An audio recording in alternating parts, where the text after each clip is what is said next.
Mir give mir die Median und which werde das Volkin and Swineherde Farvadelve। मुझे media पर कब्जा दे दो, मैं जनता को सुअरों के झुंड में बदल दूंगा। यह प्रसिद्ध वाक्य जर्मन तनाशाह हिटलर के प्रचार मंत्री जोसेफ गोएबल्स के भाषण का एक अंश है। हिटलर के अंध राष्ट्रवाद से प्रेरणा लेने वाले गोलवरकर के अनुयायी जब नरेंद्र मोदी के नेतृत्व में सत्ता में आए तो भारत की मीडिया पर कब्जा कर गुलाम बनाने का एक व्यापक अभियान चलाया गया। बड़े से बड़े मीडिया घराने और पत्रकार सत्ता के आगे घुटने टेक कर चरण वंदना करने लगे। टेलीविजन के एंकर देखते ही देखते सत्ताधारी दल के प्रवक्ता बन गए। लेकिन कुछ पत्रकार ऐसे भी हैं जो बिकने के लिए तैयार नहीं हुए, जिन्होंने गुलामी स्वीकार नहीं की, और उन्हीं में से एक हैं रवीश कुमार। जी हाँ, रवीश कुमार एक ऐसा चेहरा जो भारतीय पत्रकारिता का पहचान बन चुका है। रवीश कुमार को लेकर आपके मन में भी कई सवाल होंगे। मसलन, क्या रवीश कुमार की पत्रकारिता जनता की आवाज है या सरकार के खिलाफ सोचा समझा एजेंडा, केयरफुली क्राफ्टेड नैरेटिव? उनके द्वारा उठाए गए मुद्दे कितने प्रासंगिक हैं? और सबसे बड़ा सवाल, उन्होंने एनडीटीवी क्यों छोड़ा? इसके पीछे की सच्चाई क्या है, रहस्य क्या है, साजिश क्या है? यह वीडियो आपको रवीश कुमार की जिंदगी और उनको लेकर चल रही चर्चाओं के परतों को खोलेगा। तो क्या आप तैयार हैं? तो आइए जानते हैं उनके बिहार के एक छोटे से गांव से लेकर पत्रकारिता के शिखर तक पहुंचने की कहानी। बिहार के पूर्वी चंपारण के एक छोटे से गांव जितवारपुर में जन्मे बलिराम पांडे के पुत्र रवीश कुमार की स्कूली शिक्षा पटना के लोयला हाई स्कूल से हुई और उसके बाद उच्च शिक्षा के लिए वे दिल्ली चले गए। दिल्ली विश्वविद्यालय से ग्रेजुएशन करने के बाद उन्होंने भारतीय जनसंचार संस्थान IIMC से पोस्ट ग्रेजुएट डिप्लोमा प्राप्त किया। दिल्ली में पढ़ाई करने के दौरान उनकी मुलाकात नैना दास गुप्ता से हुई। रवीश और नैना पहली बार मिले तो वे एक अच्छे दोस्त बन गए और कुछ वर्षों बाद उन्होंने शादी रचा ली। हालांकि आम परिवारों की तरह रवीश और नैना के घर वालों को भी इस इंटरकास्ट शादी से आपत्ति थी, लेकिन चीज़ें धीरे धीरे सुलझती चली गई। आज रवीश कुमार नामी पत्रकार हैं तो नैना दास गुप्ता दिल्ली के प्रतिष्ठित लेडी श्री राम कॉलेज में इतिहास की प्रोफेसर हैं। रवीश कुमार ने 1996 में एनडीटीवी के साथ अपने पत्रकारिता करियर की शुरुआत की। उस समय एनडीटीवी भारतीय समाचार चैनलों में एक नई पहचान बना रहा था। उन्होंने सबसे पहले एक रिपोर्टर के रूप में ग्राउंड रिपोर्टिंग की और धीरे धीरे अपनी सरल भाषा और जमीनी रिपोर्टिंग के अंदाज से दर्शकों के बीच एक खास पहचान बनाई। उनकी रिपोर्टिंग में सादगी, सटीकता और आम आदमी की बात को सामने लाने का जुनून झलकता है।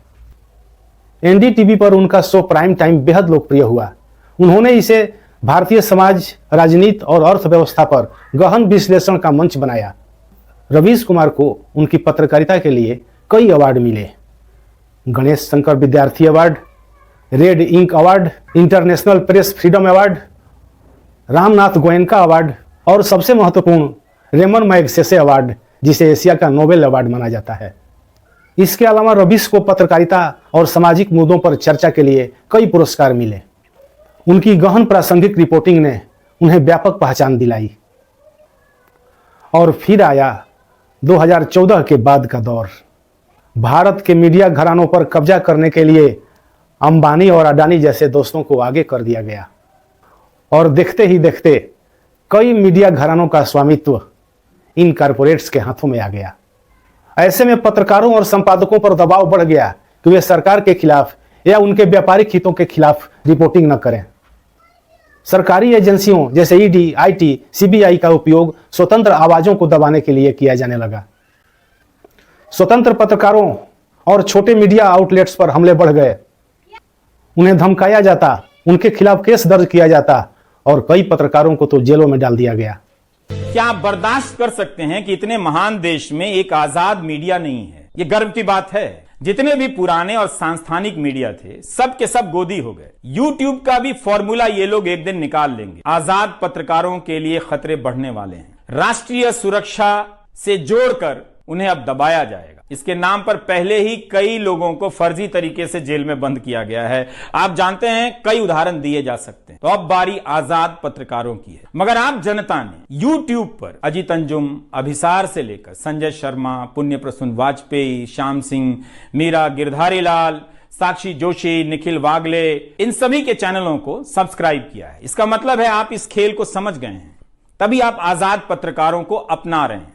आपने एक गजब का यह काम किया है, शानदार काम है। आप समाचार चैनलों और प्रिंट मीडिया में आरएसएस की पृष्ठभूमि से आए पत्रकारों को भरा जाने लगा, जो रात दिन सरकार की उपलब्धियों का प्रचार करने लगे। रवीश के ही शब्दों में, मुख्य धारा की मीडिया अब गोदी मीडिया में तब्दील हो गई। लेकिन एक चैनल ऐसा भी था जो लंबे समय से स्वतंत्र और साहसिक पत्रकारिता के लिए जाना जाता था, जो जनता के मुद्दों पर, बुनियादी सवालों पर चर्चा कर रहा था, जो सत्ता से लगातार सवाल कर रहा था। जी हां, मैं बात कर रहा हूं एनडीटीवी का। एनडीटीवी जिसका प्रमुख चेहरा रवीश कुमार थे और जो झुकने के लिए तैयार नहीं थे। ऐसे में एक साजिश रची गई, एनडीटीवी पर कब्जा करने की साजिश। 2022 में नरेंद्र मोदी के खास दोस्त गौतम अडानी ने एनडीटीवी में एक बड़ी हिस्सेदारी खरीद ली और एनडीटीवी अडानी हो गया। फिर 30 नवंबर 2022 को रवीश कुमार ने एनडीटीवी से इस्तीफा दे दिया। टीवी ने अलाउ कर दिया है अडानी साहब को एनडीटीवी खरीदने के लिए। तो सेठ के पास बहुत पैसा है, बस मैं नहीं हूं। इस्तीफे के बाद उन्होंने स्पष्ट किया कि वे स्वतंत्र पत्रकार के रूप में काम करते रहेंगे और स्वतंत्र प्लेटफॉर्म YouTube पर अपने विचार व्यक्त करने का रास्ता अपनाया। आज YouTube पर रवीश कुमार को करोड़ों लोग देख रहे हैं और उनकी आवाज और भी बुलंद हो गई है। आपका क्या विचार है, नीचे कमेंट करके बताएं और चैनल को सब्सक्राइब करना ना भूलें। अगली बार और भी गंभीर मुद्दों पर चर्चा करेंगे। धन्यवाद।